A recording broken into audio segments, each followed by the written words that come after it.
Rain fell like it was angry at the world. It soaked the narrow alleyways of the coastal city, flooding the cracked pavement and blurring the neon Korean characters glowing above closed storefronts.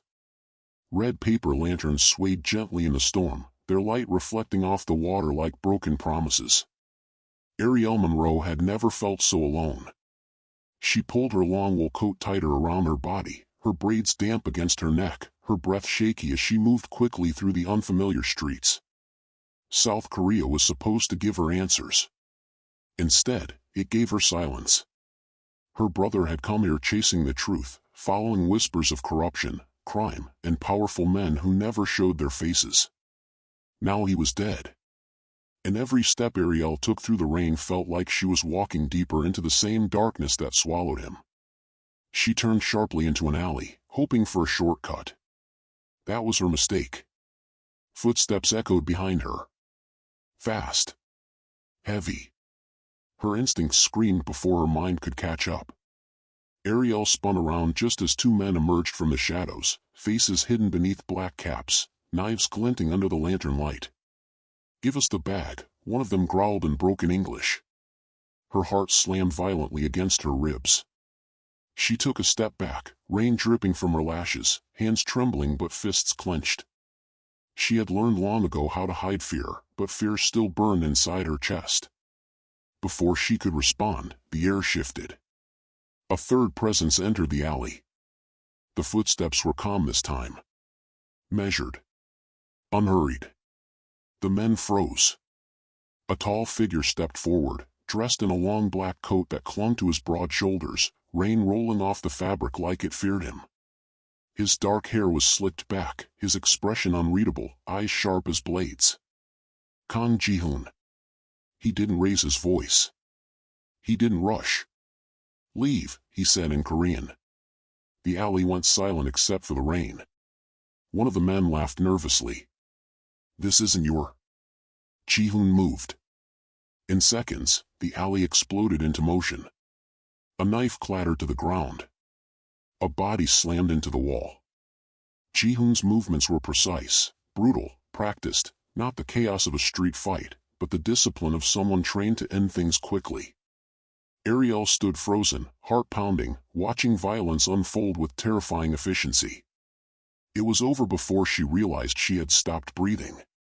The men fled, limping into the rain, leaving behind only fear and blood mixing with water on the pavement.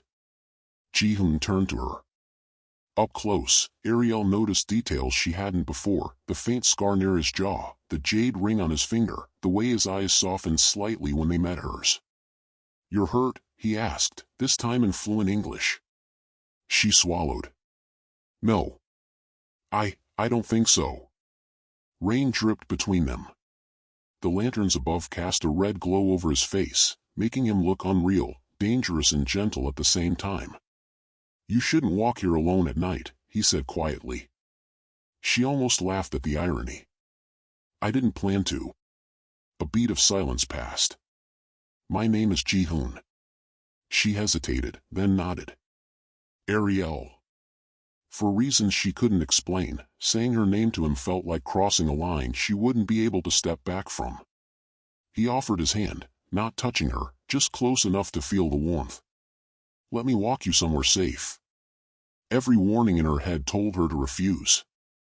But something deeper, something aching and tired, told her that this stranger felt safer than the world she'd been facing alone. She nodded.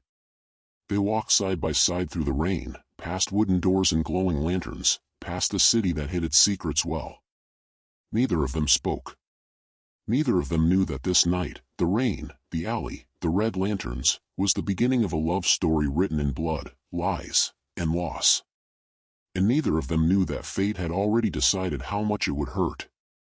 The rain stopped following Arielle after that night, but the feeling of being watched never did. Soul unfolded itself slowly to her in the days that followed, glass towers rising beside ancient rooftops, the scent of street food mixing with incense drifting from hidden temples.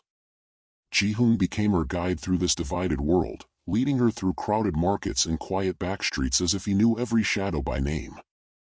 He always walked half a step behind her. Protecting, not claiming.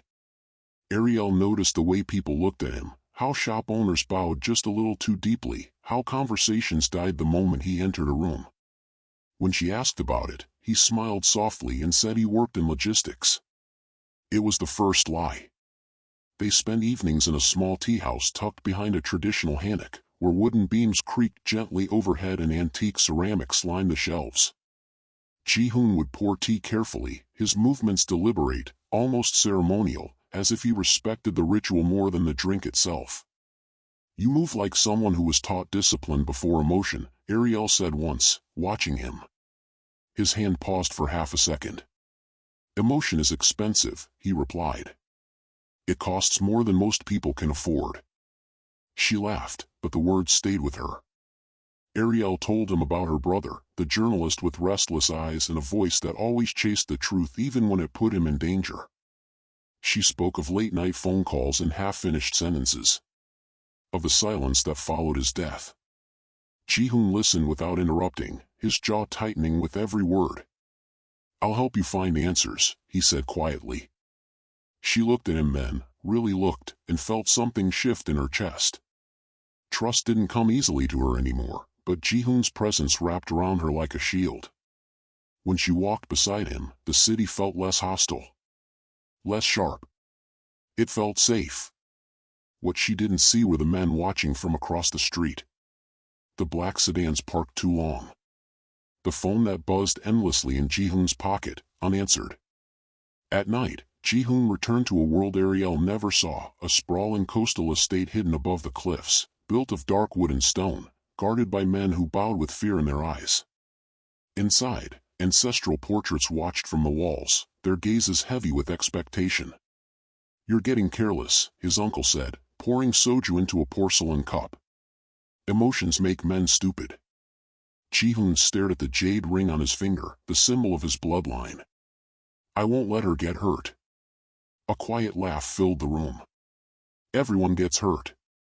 Back in the city, Arielle felt her heart opening in ways she had promised herself it never would again.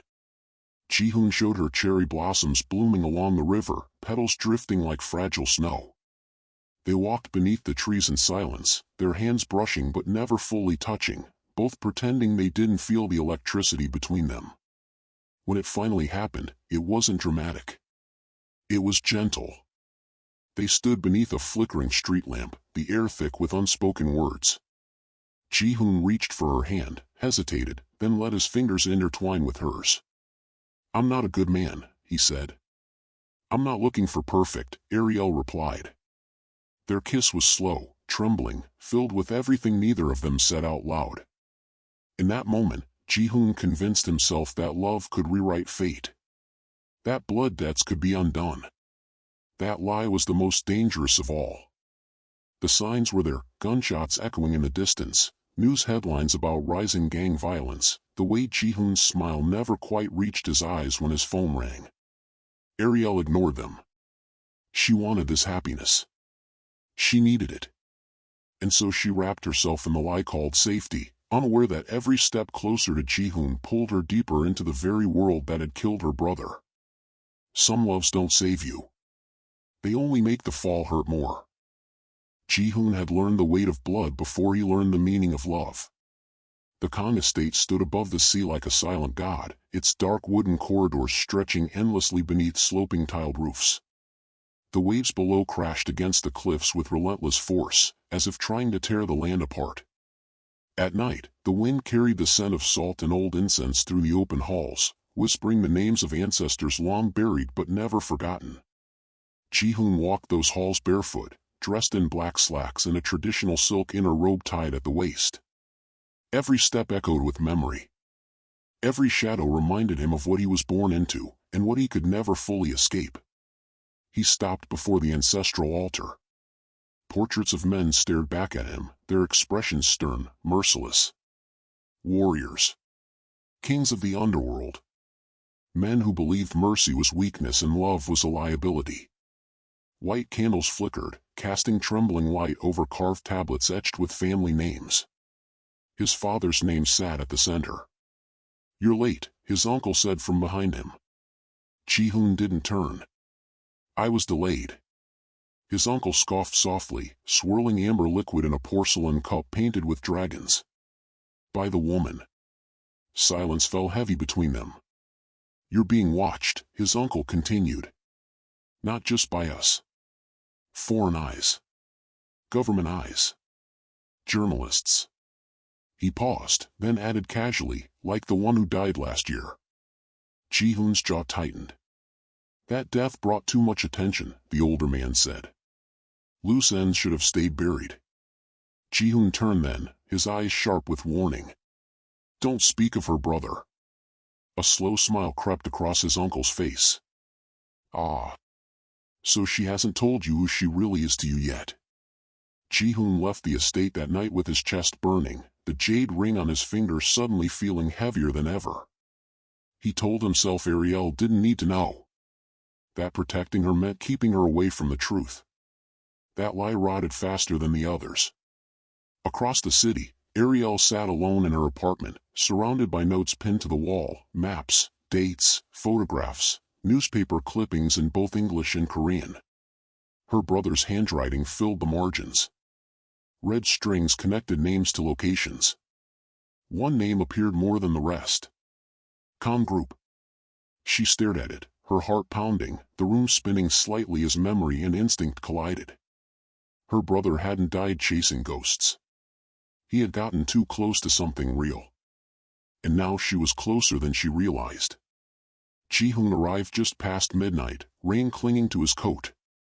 When Arielle opened the door, she immediately sensed the tension coiled inside him. You okay? She asked. He nodded.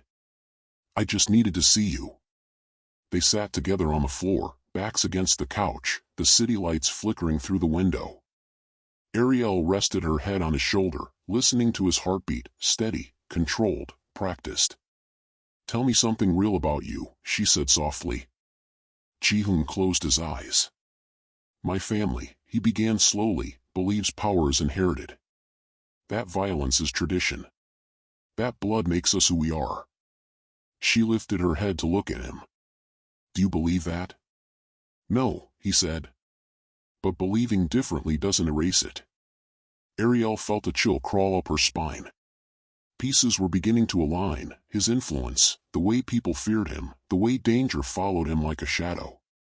Before she could ask more, his phone buzzed. Once. Twice. Again. He silenced it without looking.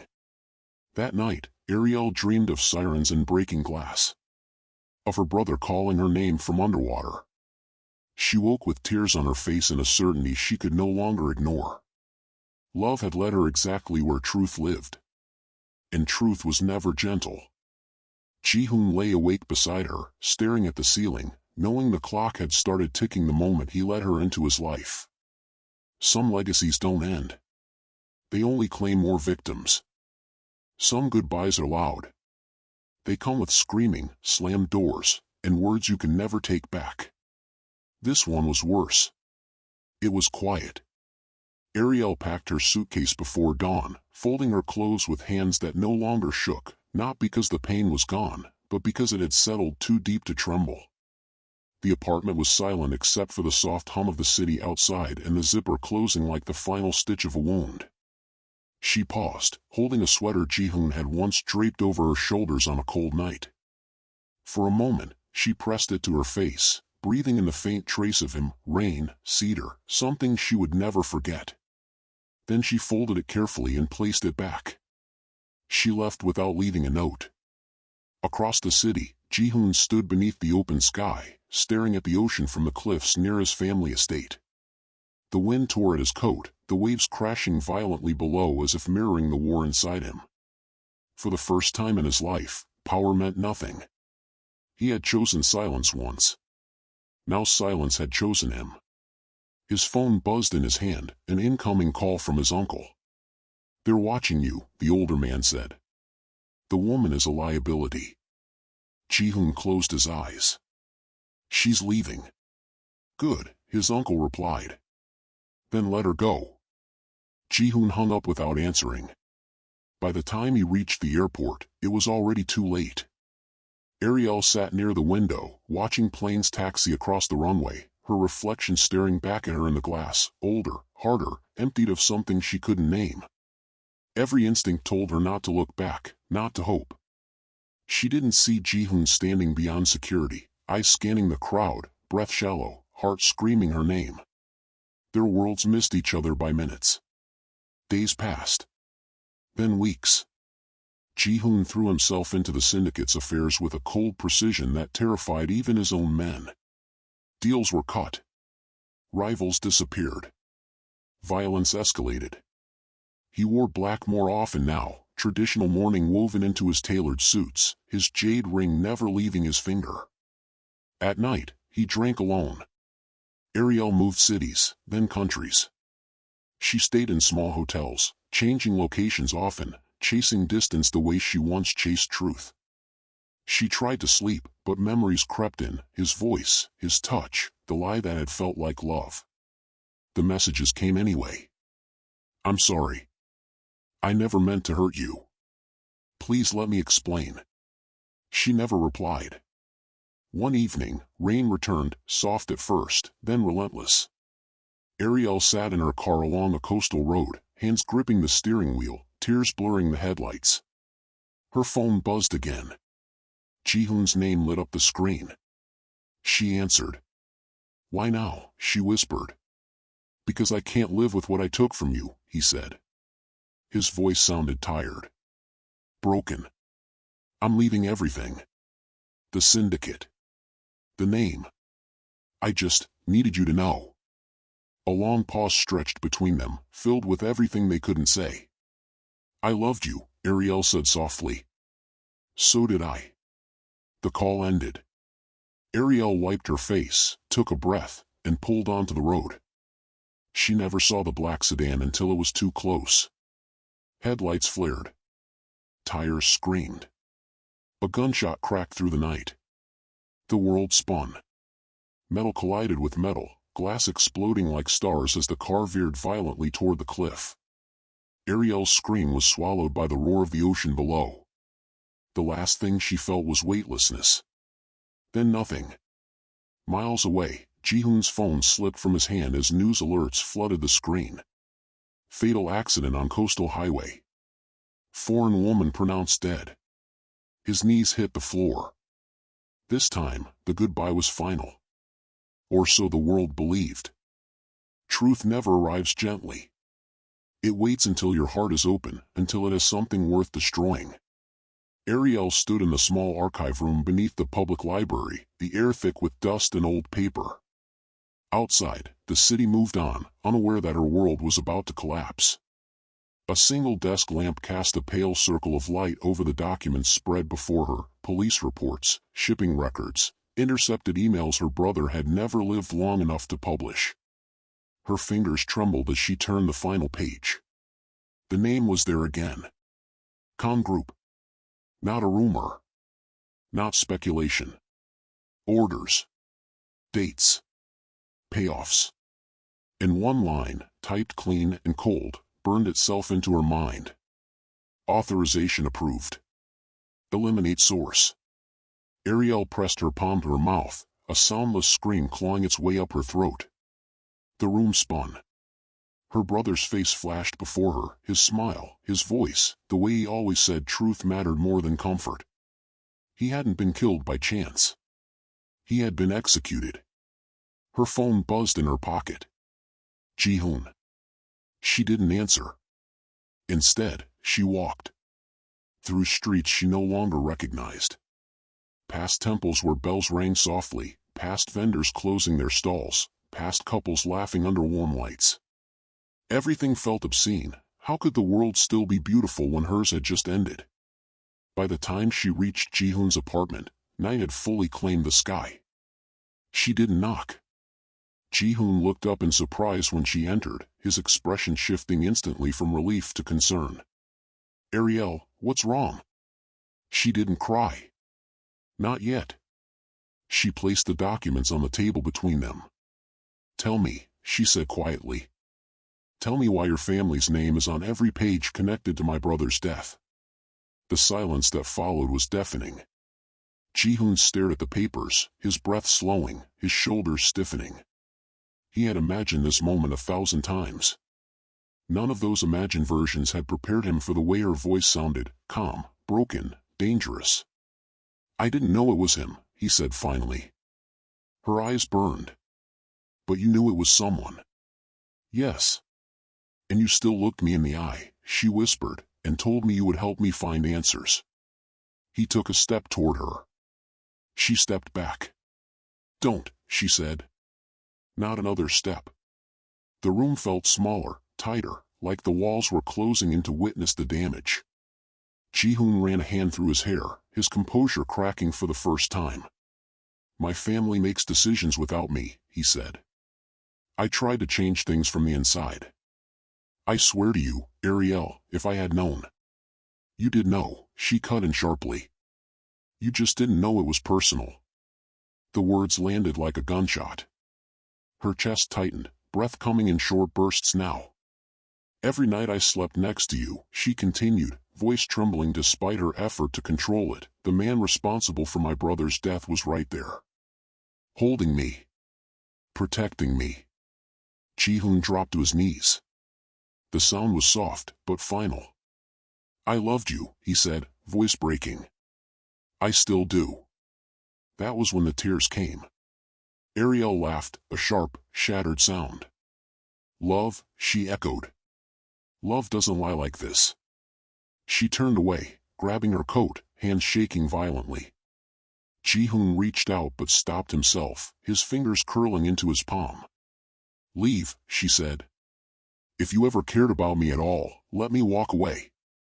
Ji-hoon watched her go, the door closing with a quiet click that sounded louder than any scream. Outside, the night air hit Arielle like ice. She walked until her legs ached, until her heart felt hollow enough to echo.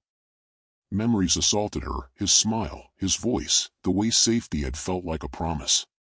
All of it poison now. Above the city, thunder rolled. Back inside, Ji-hoon sat alone in the dark, the jade ring heavy on his hand, bloodlines screaming inside his veins. For the first time, he understood the full cost of his inheritance. And for the first time, he knew there was no version of this story where everyone survived. Some truths don't just end love. They turn it into a weapon. Pain arrived before sound. Before thought. Before memory. Arielle woke to darkness and pressure crushing her chest, the taste of blood thick on her tongue. For a moment, she didn't know where she was, only that the world felt broken, tilted, wrong. Then the sounds rushed in all at once. The ocean. Raging. Roaring. She tried to move. Fire exploded through her body. Her right arm wouldn't respond. Something warm trickled down her temple, blinding one eye.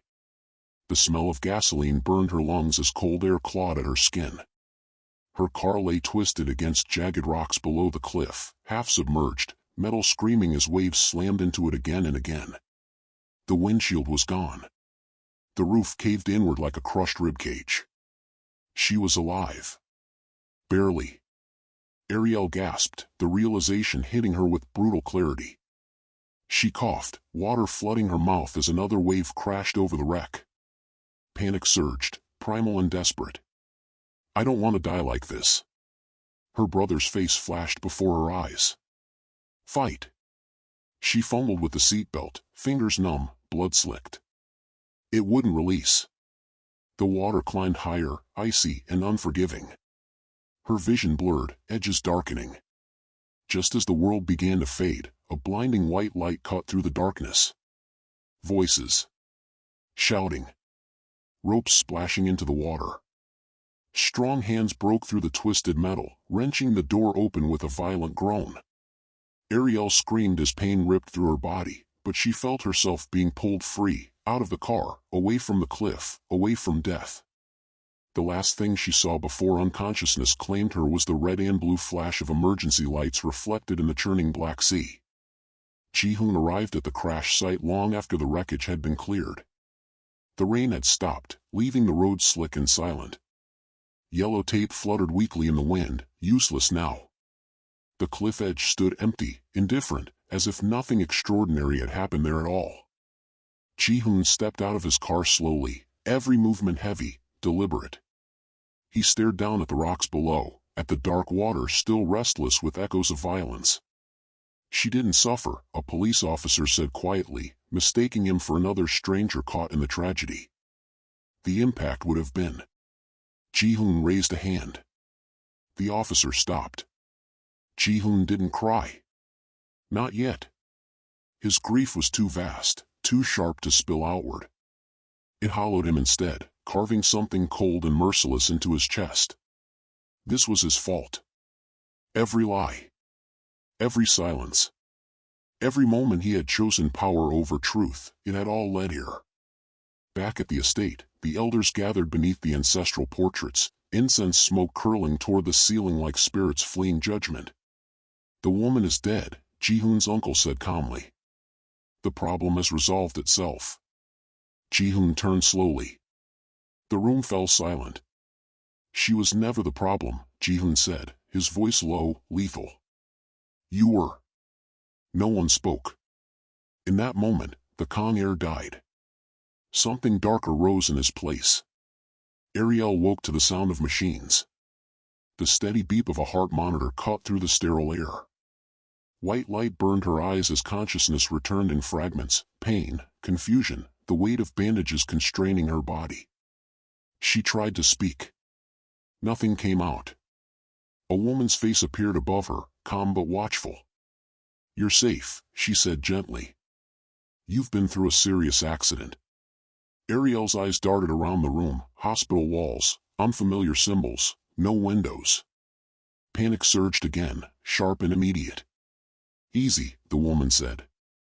You were found alive. Barely. If you're wondering, the world believes you didn't make it. Arielle stilled. The words sank in slowly, impossibly. I'm alive, she croaked. Yes, the woman replied. But if certain people knew that, you wouldn't be for long. Days blurred into weeks. Surgeries. Recovery. Silence. Arielle learned the truth piece by piece. The crash hadn't been random. The black sedan had been tied to organized crime. Her survival was inconvenient to powerful people on both sides of the law. So a decision had been made. Official records listed her as deceased. Personal belongings recovered. A funeral arranged she would never attend. She was given a choice. Disappear, or die properly. She chose to disappear. At night, alone in the hospital bed, Arielle cried silently, grief crushing her lungs.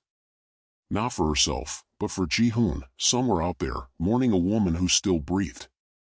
She whispered his name into the dark. He didn't hear her. And just like that, Arielle Monroe died. What survived was something harder. Something forged in pain. The rain returned on the day they buried her. It fell softly, respectfully, as if even the sky understood this was not a storm to rage through. White chrysanthemums lined the entrance of the memorial hall, their petals pristine and fragile, arranged with meticulous care. Incense burned in tall bronze holders, smoke curling upward in thin, wavering streams, prayers drifting toward a heaven that never answered. Ji-hoon stood at the center of it all, dressed in black from head to toe. Not the tailored suits of business meetings. Not the sharp coats of the streets. This was mourning attire, simple, traditional, stripped of power and vanity. His hair was neatly combed back, his face carved from stone. Only his eyes betrayed him, hollow and rimmed with red, as if he had not slept since the night the ocean took her. A framed photograph of Arielle rested on the altar. It was a picture taken without her knowing, sitting beneath cherry blossoms, laughing at something he had said, her braids lifted gently by the wind. The woman in the frame looked alive.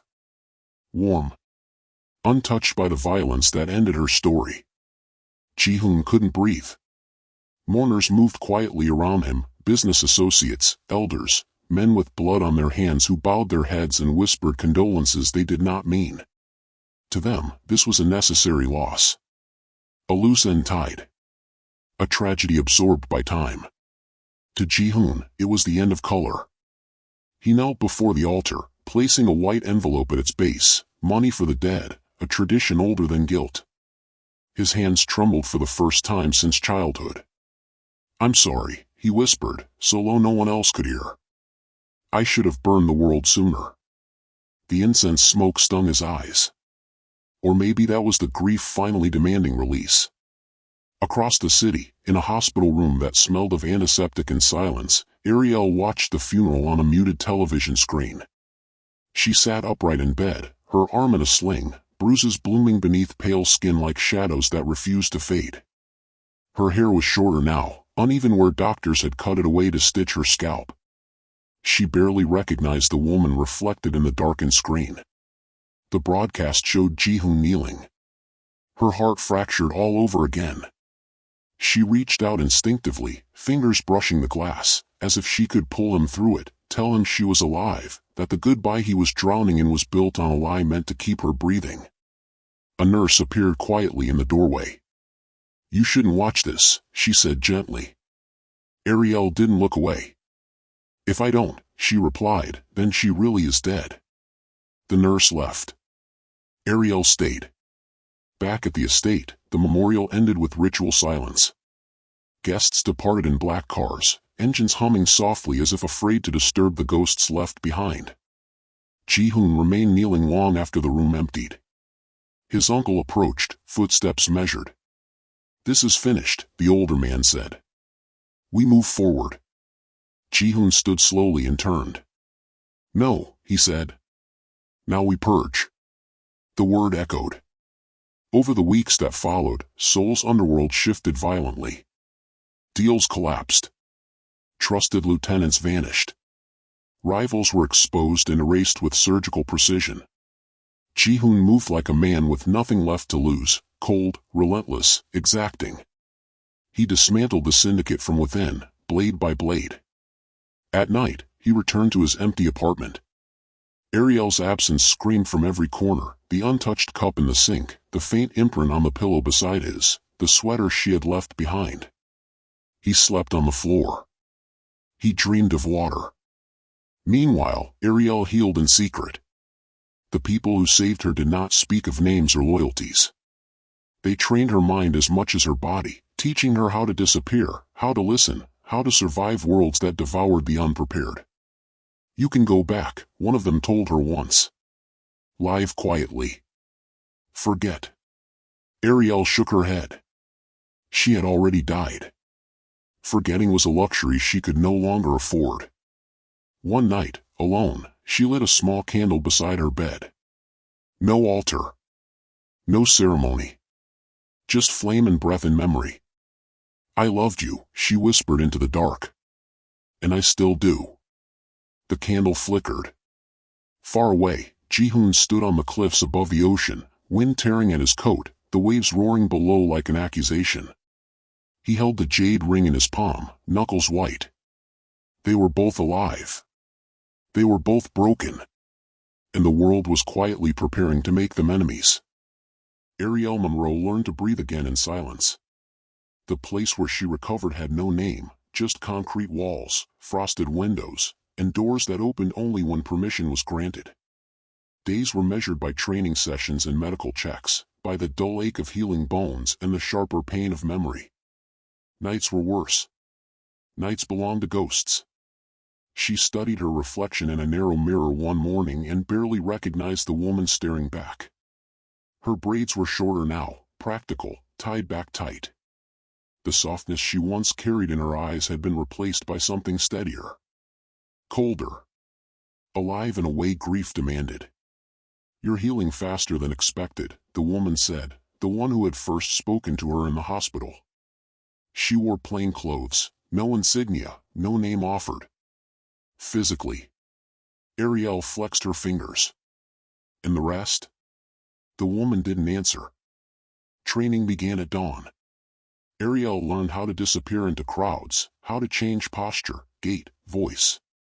She learned how to listen without being seen, how to read rooms the way her brother once read documents, searching for patterns, lies, pressure points.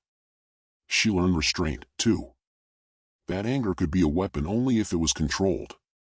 Sometimes, when exhaustion crept in, Arielle remembered Ji-hoon kneeling at her funeral. The image burned. She wasn't allowed to contact anyone from her old life. No calls. No messages. Her death was a wall she could not climb, not yet. The people guiding her were careful with the truth, but careful still with her emotions. "You survived an attempted assassination," one of them told her during a late-night briefing. "The people who wanted you dead are connected to larger networks. If you reappear without preparation, you won't survive a second time." Arielle stared at the screen showing blurred surveillance footage of the black sedan. "I don't want to survive," she said quietly. "I want it to end." "That," the woman replied evenly, "is exactly why you need to be ready." Weeks passed. Then months. Arielle adopted a new name. New documents. New history. She learned the cost of pretending, how every false memory chipped away at the real ones until even love began to feel distant, like a story she once read. And yet, Ji-hoon never left her. He appeared in dreams and quiet moments, in the way the ocean smelled through open windows, in the discipline of her training that mirrored his own. She wondered what he had become without her. She wondered if grief had turned him cruel. One night, she was called into a briefing room lit by a single hanging lamp. The woman waited, files spread across the table. "We're dismantling an international crime network," she said. "Ports. Shipping routes. Money laundering. One branch is anchored in South Korea." Arielle's pulse quickened. The woman slid a photo across the table. Ji-hoon. Older. Sharper. His eyes carried something dangerous now, grief hardened into resolve. Arielle didn't reach for the photo. She didn't need to. This man, the woman continued, rose to power after a series of internal purges. Efficient. Brutal.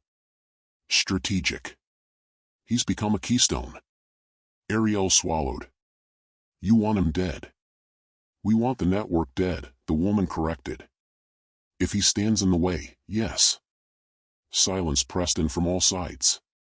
Arielle's chest ached, not with fear, but with recognition. Fate had circled back, cruel and precise. The love that had once saved her had now positioned her as a weapon pointed at the man who warned her. "Why me?" Arielle asked. The woman met her gaze. "Because you understand the cost. And because he trusts ghosts." That night, Arielle stood alone on a balcony overlooking a foreign city. The wind tugged at her coat. Below, lights moved like veins of gold through the dark. She held the photo of Ji-hoon in her hands, fingers trembling. "I didn't choose this," she whispered. "But I won't run from it." She folded the photo once. Then again. And tucked it into her pocket, not as a target, but as a reminder. By the time her plane touched down weeks later, she moved with purpose. Her stride was confident, her face composed. The city welcomed her like a stranger, unaware that it had already buried her once. Arielle Monroe was dead. What walked its streets now was someone forged by loss, sharpened by truth, and guided by a single, unbearable question. If love survives death, what survives betrayal? The city didn't recognize Arielle when she returned.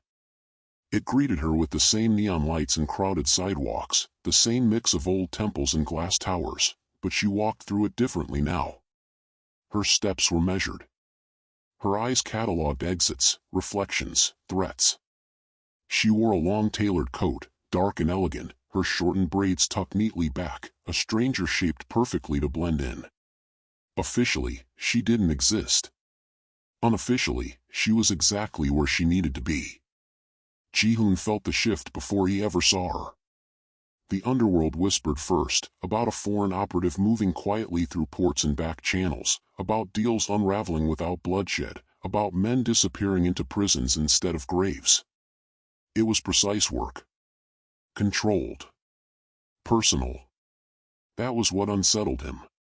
He stood in the upper level of a private club overlooking the Han River, city lights stretching endlessly beyond the glass. His empire was intact, but pressure tightened around it like a closing fist. Someone was dismantling him piece by piece, and they understood his methods too well. Your meeting is ready, an aide said softly. Ji-hoon nodded and turned toward the private room. Inside, the air was heavy with incense and restrained hostility.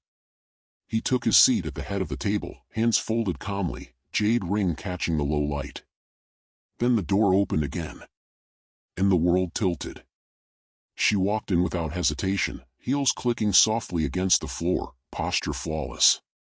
For half a second, Ji-hoon thought he was hallucinating, grief finally snapping something in his mind. Arielle. Alive. Breathing. Real. Their eyes locked, and everything else dissolved. Her face gave nothing away. No shock. No recognition. Only cool assessment, as if you were just another name in a file. That hurt more than death ever could have. Ji-hoon stood slowly. Everyone out, he said. No one argued. The door closed, sealing them inside a silence thick enough to suffocate. How? His voice was barely more than a whisper. I buried you. Arielle's jaw tightened. You buried a lie. Anger flared in his chest, hot, desperate, overwhelming. He took a step toward her. She didn't move. Don't, she warned. This isn't that story anymore. He laughed bitterly. You think I don't see what this is? They turned you into a weapon. They gave me the truth, she shot back. Something you never did. The words landed hard. Ji-hoon exhaled slowly, forcing himself to breathe. You think I didn't destroy everything for you? I burned my own bloodline. For me? Arielle's voice shook now, despite her effort. You did it because you couldn't live with the guilt. Silence stretched between them, heavy with everything they had lost. Outside, the city moved on, unaware that two lives were colliding again, this time on opposite sides of a line neither had drawn. This operation, Ji-hoon said quietly, it ends in my death. It ends in the syndicate's collapse, Arielle replied. What happens to you depends on the choices you make now. He studied her face, memorizing it all over again, the strength, the scars, the sadness she carried like armor. You still love me, he said. She looked away. That was answer enough. Before either of them could speak again, alarms blared through the building. Shouts echoed down the corridor. Gunfire cracked the air. Ji-hoon moved instantly, pulling her down behind the table as bullets shattered glass above them. Instinct took over, his hand on her shoulder, hers steadying him in return. Muscle memory. Trust that never truly died. They moved together through smoke and chaos, escaping through a service corridor that smelled of metal and fear. Outside, rain fell again, washing blood from the pavement as if the city itself wanted absolution. They stopped beneath an overpass, breathless, soaked. This changes nothing, Arielle said. I still have a mission. And I still have enemies, Ji-hoon replied. Including the ones who put you in this position. Their eyes met. For the first time since the funeral, hope flickered, dangerous and fragile. Fate had written them as enemies. But fate had underestimated how much love survives betrayal. And how deadly it becomes when it does. The end did not come with fireworks. It came with snow. It drifted quietly over the mountain temple, settling on curved rooftops and stone lanterns, softening the edges of a world that had sharpened itself on pain. The bells rang once, deep and low, echoing through the courtyard like a final breath drawn before a plunge. Arielle stood beneath the falling snow, her coat buttoned to her throat, her breath visible in the cold air. She had chosen this place carefully. Neutral ground. Sacred ground. A space where bloodshed would feel like sacrilege. Ji-hoon emerged from the shadows of the wooden corridor moments later. He wore black, as he always did now, but no weapons. No guards. Just the man she loved, and the man she had been sent to destroy. They stopped several feet apart. For a long moment, neither spoke. I knew you'd choose somewhere like this, Ji-hoon said finally. You always believed places could change people. Arielle's voice was steady, but her eyes betrayed her. I believe choices do. Snow collected in her braids. On his shoulders. On the space between them. The task force is moving in tonight, she said. Your ports. Your accounts. Your allies. By sunrise, the syndicate will be finished. Ji-hoon nodded. Good. She hadn't expected that. I've already given them everything, he continued. Names. Routes. Evidence buried deeper than anyone knew how to look. Arielle's breath caught. Then why am I here? Ji-hoon stepped closer, stopping just short of her reach. Because they still want your ending. And I want to decide how this story finishes. Her hand trembled at her side. They want you arrested, she said. Or dead. And you? He asked softly. The silence that followed was unbearable. I was trained to believe love makes you weak, Arielle said. But loving you didn't make me weak. It made me dangerous. A faint smile touched his lips, sad, proud. Then I taught you something right. Footsteps echoed in the distance, agents moving into position beyond the temple walls. Time was collapsing. Ji-hoon reached into his coat and removed the jade ring, pressing it into her palm. This ends with me, he said. But not with us. She shook her head violently. Don't ask me to live with this. I'm asking you to live because of it. Snow fell harder now. Sirens wailed far below the mountain. Ji-hoon stepped back, raising his hands as floodlights pierced the courtyard. Armed figures emerged from every entrance, weapons raised, shouting commands. Arielle turned, heart hammering, torn between duty and devastation. Ji-hoon met her eyes one last time. I loved you before I knew how, he said. And I loved you after I learned the cost. He turned and walked toward the agents. A single gunshot rang out. Not aimed at him. At the sky. A signal. Chaos erupted as Ji-hoon was restrained, but alive. Arielle stood frozen, tears cutting through the cold on her face.